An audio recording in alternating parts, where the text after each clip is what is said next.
Good evening. I'm Charles Payne. President-elect Trump will take office at a very difficult time in the history of U.S. intelligence operations and our military.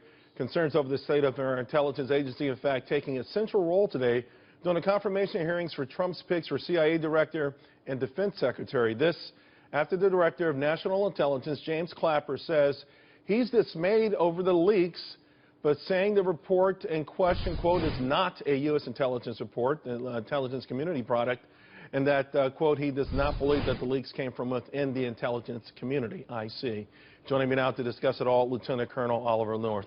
Colonel North, thank you for joining us. There's so much to discuss. So I guess let's start with the intelligence agencies because the topic came up during confirmation hearings for both Pompeo and General Mattis today.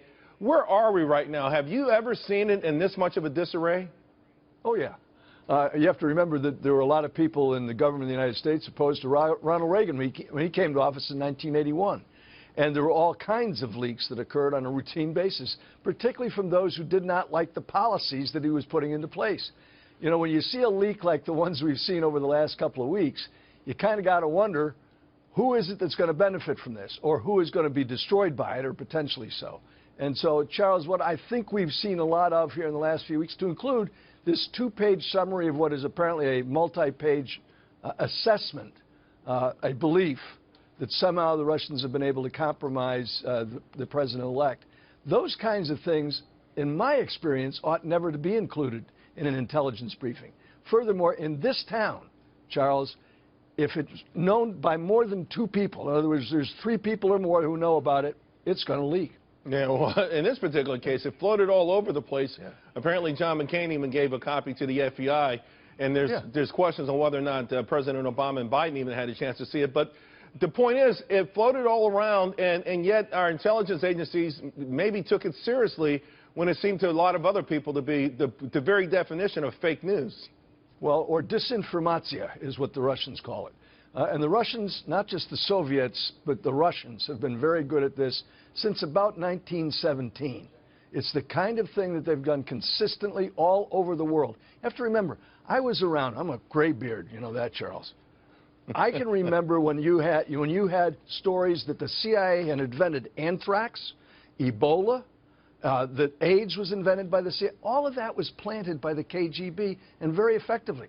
You know, the international wing of the KGB owned outright, actually paid for outright, dozens of newspapers all over the planet Earth. Some of them are still in business in some parts of the world, and of course natural organs, as they call it, for putting out fake news.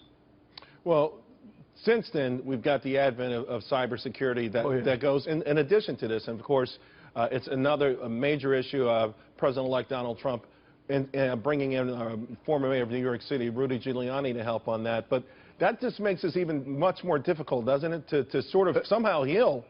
Absolutely. And think about this. In this modern era of dissemination of information, let's now call it news, just dissemination of information, instead of relying on some people who might even have editors or producers, in the case of television and radio, who review the information, it's out there in blogs, and not just in disinformation being supported by our adversaries, but all over the place. There's false news that gets created in the basement of somebody's house by somebody. We saw some of that right here in Washington, D.C., when a fake news or disinformation was handed out about Hillary Clinton running a child porn ring in a pizza parlor here in Washington. So it's easily disseminated. It's believed by those who want to believe it. It's the kind of thing that I'm not sure in this New World Disorder, as it was described by General Mattis today. In the New World Disorder, I don't think you can possibly end it all. What you can do is have responsible people stand up, as they did over this story about Trump being compromised, and stand up and say, that should never be out there. It's not the kind of thing that's true. Yeah, but obviously the American public would hope at least our intelligence agencies are better gatekeepers of this kind of things. And, you know, if it's going to float out there, it should float on the Internet and not in their intelligence reports. I do want to shift gears because Donald Trump, sure, in many respects, is inheriting one of the most dangerous situations outside of a world war ever. You know, we know that Barack Obama, as president, has been at war every single day of his administration. Apparently, we're dropping something like 76 bombs per day on a variety of countries, on a variety of enemies. How does the president-elect deal with this? Well, look, there's no doubt that President Trump, or President-elect Trump, is going to inherit next week one of the greatest dangers since World War II. General Mattis described that very accurately today. And what matters most to our ability to protect ourselves is having a military that is strong enough to deter war and win one if we have to fight. It's the only reason to have a military. That's why I'm so pleased to see General Mattis is going to be, and I'm fairly confident about this, he's going to be the next Secretary of Defense.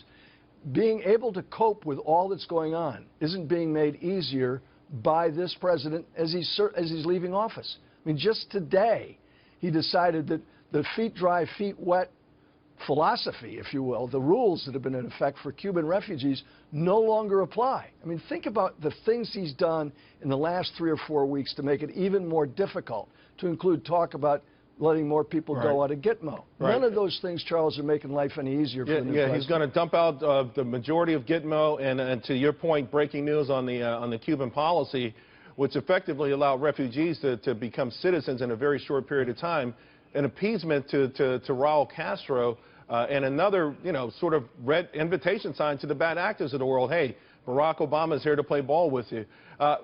You talked about the ability to win war, or we haven't won a war in a long time. Let's take Grenada out of it for a moment. We have the military, I suspect, to win the majority of them, but will we ever have that will again? Look, the only real deterrence, Charles, is having a military that is combat ready. It's able to contend with all of our adversaries. And as General Mattis pointed out today, and as Congressman Pompeo, who's about to become DCI, pointed out, we have real serious threats right now. It's Russia, it's China, it's North Korean nukes, and the ICBM programs they have together. It is terrorism. Those first 3 or 4, Russia, China, Iran, North Korea, are all existential threats to this country. I'll point something out. If everybody thinks that the 2008-2009 recession was bad, you wait to see how bad it gets economically if one nuclear weapon is cracked off anywhere in the world. And the proliferation of those nuclear weapons is extended way beyond anybody's thoughts under the Obama administration, which came to office saying they were going to choke nuclear proliferation off the table. Well, guess what? It's worse today than it was before.